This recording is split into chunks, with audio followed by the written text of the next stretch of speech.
नमस्कार दोस्तों। आज के इस एक्सप्लेनर में सभी का बहुत बहुत स्वागत है। आज हम विज्ञान के इतिहास की एक ऐसी ऐतिहासिक यात्रा पर निकलने वाले हैं जो वाकई में बहुत रोमांचक है। हम उस सबसे बुनियादी सवाल का जवाब ढूंढेंगे जिसने सदियों से इंसानों को गहराई से सोचने पर मजबूर किया है। सवाल ये है कि हमारी ये दुनिया, हमारे आसपास मौजूद हर एक चीज आखिर किन मूलभूत कणों से बनी है। तो चलिए सीधे गोता लगाते हैं और इस शानदार रहस्य से पर्दा उठाते हैं। इस ब्रह्मांड के सबसे बड़े और पुराने रहस्यों में से एक हमारे भौतिक अस्तित्व से जुड़ा है। हमारे चारों तरफ मौजूद हर एक चीज को देखिए।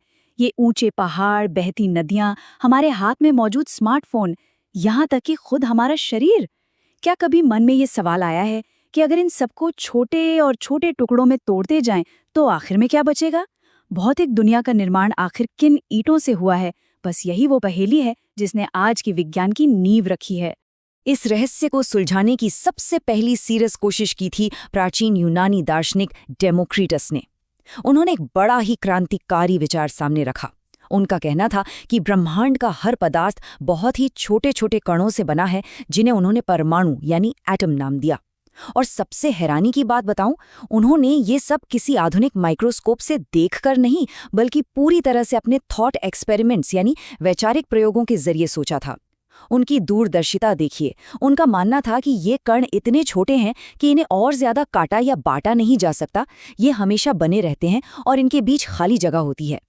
प्राचीन यूनान में डेमोक्रिटस के इस शानदार विचार के बाद पता है क्या हुआ? विज्ञान की दुनिया में लगभग 2000 सालों तक एक अजीब सा सन्नाटा छा गया। बिल्कुल 2000 साल। इसका एक बड़ा कारण ये था कि अरस्तु जैसे अन्य प्रभावशाली दार्शनिकों के विचारों के आगे डेमोक्रिटस का ये मॉडल कहीं दबकर रह गया। फिर सदियों बाद साल 1808 में ब्रिटिश भौतिक विज्ञानी और रसायनज्ञ जॉन डाल्टन ने अपना काम पब्लिश किया।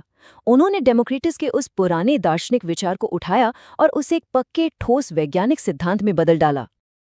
अब यहाँ सबसे दिलचस्प बात यह है कि डाल्टन ने हवा में तीर नहीं चलाए। उनका ये पूरा सिद्धांत केमिस्ट्री के दो बहुत ही मजबूत और अटूट नियमों पर टिका था। पहला, द्रव्यमान संरक्षण का नियम, जिसका सीधा सा मतलब है कि ब्रह्मांड में कोई भी चीज न तो शून्य से पैदा होती है और न ही पूरी तरह से मिटती है। उसका कुल वजन हमेशा उतना ही रहता है। और दूसरा था स्थिर अनुपात का नियम, यानी किसी भी कंपाउंड की रेसिपी हमेशा फिक्स्ड रहती है। जैसे पानी बनाने के लिए हाइड्रोजन और ऑक्सीजन हमेशा एक ही तय मात्रा में जुड़ेंगे। इन दोनों नियमों ने मिलकर उस पुरानी थ्योरी को असली प्रमाणित विज्ञान बना दिया। और इसी मजबूत वैज्ञानिक बुनियाद के साथ जॉन डाल्टन ने दुनिया के सामने अपनी ऐतिहासिक एटॉमिक थ्योरी के कुल 5 मुख्य बिंदु रखे। ये 5 सिद्धांत इतने पावरफुल थे कि इन्होंने विज्ञान और पदार्थों को देखने का नजरिया ही हमेशा के लिए बदल दिया। इन्होंने ही मॉडर्न केमिस्ट्री की नींव रखी। तो चलिए बिना देर किए एक एक करके इन 5 क्रांतिकारी सिद्धांतों की गहराइयों में उतरते हैं। डाल्टन का पहला सिद्धांत बिल्कुल साफ और सीधा है। ब्रह्मांड का सारा पदार्थ, चाहे वो गैस हो, लिक्विड हो या सॉलिड, बहुत ही सूक्ष्म और अविभाज्य कणों से बना है, जिन्हें हम परमाणु कहते हैं।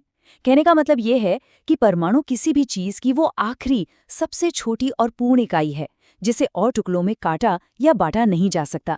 ये पूरी भौतिक दुनिया की एकदम बेसिक नींव है। इसके बाद डाल्टन ने जो बताया वो और भी कमाल का था। दूसरे सिद्धांत में उन्होंने कहा कि अगर हम किसी एक खास तत्व, मान लीजिए शुद्ध लोहे की बात करें, तो उस लोहे के सभी परमाणु आकार, द्रव्यमान और अपने गुणों में बिल्कुल एक जैसे होंगे, एकदम कार्बन कॉपी। लेकिन लोहे के ये परमाणु सोने या किसी भी दूसरे तत्व के परमाणुओं से पूरी तरह अलग होंगे। इस शानदार तरीके से डाल्टन ने हर तत्व को एक अलग और खास पहचान दी। अब आते हैं तीसरे नियम पर, जो परमाणुओं के हमेशा बने रहने की बात करता है। डाल्टन ने बिल्कुल स्पष्ट कर दिया कि परमाणु अमर हैं। इन्हें न तो किसी लैब में जादू से बनाया जा सकता है, न ही इन्हें नष्ट किया जा सकता है, और न ही इनसे छोटे टुकड़ों में इन्हें तोड़ा जा सकता है। असल में ये नियम ब्रह्मांड के द्रव्यमान के हमेशा संरक्षित रहने वाली बात को ही बहुत ही खूबसूरती से साबित करता है। चौथा सिद्धांत हमें ये समझाता है कि दुनिया में इतनी सारी अलग अलग चीजें आखिर बनती कैसे हैं। डाल्टन बताते हैं कि अलग अलग तत्वों के परमाणु एकदम बिल्डिंग ब्लॉक्स की तरह काम करते हैं। जब भी उन्हें मिलकर कोई कंपाउंड बनाना होता है तो वे हमेशा एक फिक्स्ड गणितीय अनुपात में ही जुड़ते हैं, बिल्कुल परफेक्ट मैच। इसी नियम की वजह से पानी बनाने के लिए हाइड्रोजन और ऑक्सीजन हमेशा एक ही खास अनुपात में आपस में एकदम सटीकता से लॉक होते हैं। पांचवा और आखिरी अहम सिद्धांत हमें ये बताता है कि जब भी कोई केमिकल रिएक्शन होती है तो असल में कुछ भी नया शून्य से पैदा नहीं होता, बल्कि जो परमाणु पहले से मौजूद होते हैं वे बस अपनी जगह छोड़ते हैं और एक नए तरीके से नए क्रम में खुद को अरेंज कर लेते हैं। ये एकदम ताश के पत्तों को दोबारा फेंटने जैसा है। पत्ते तो वही रहते हैं, बस उनका पैटर्न और ऑर्डर बदल जाता है।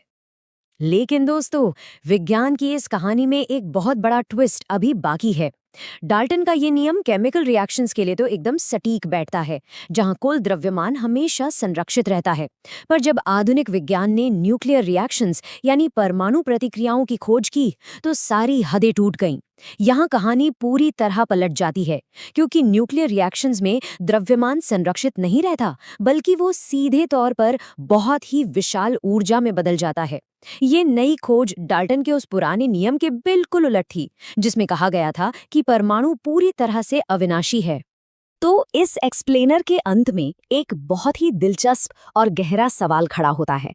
अगर एक इतने छोटे से परमाणु के अंदर इतनी अपार ऊर्जा छिपी है जो डाल्टन के सबसे मजबूत अविनाशी नियम को भी तोड़ सकती है, तो जरा सोचिए इस ब्रह्मांड के कणों में ऐसे और कितने गहरे रहस्य छिपे होंगे जो बस खोजे जाने का इंतजार कर रहे हैं। विज्ञान की ये समझने की यात्रा कभी खत्म नहीं होती। आज के इस एक्सप्लेनर में हमारे साथ जुड़ने के लिए बहुत बहुत धन्यवाद। ये विश्लेषण निश्चित रूप से भौतिक दुनिया को समझने के कई नए रास्ते खोलता है।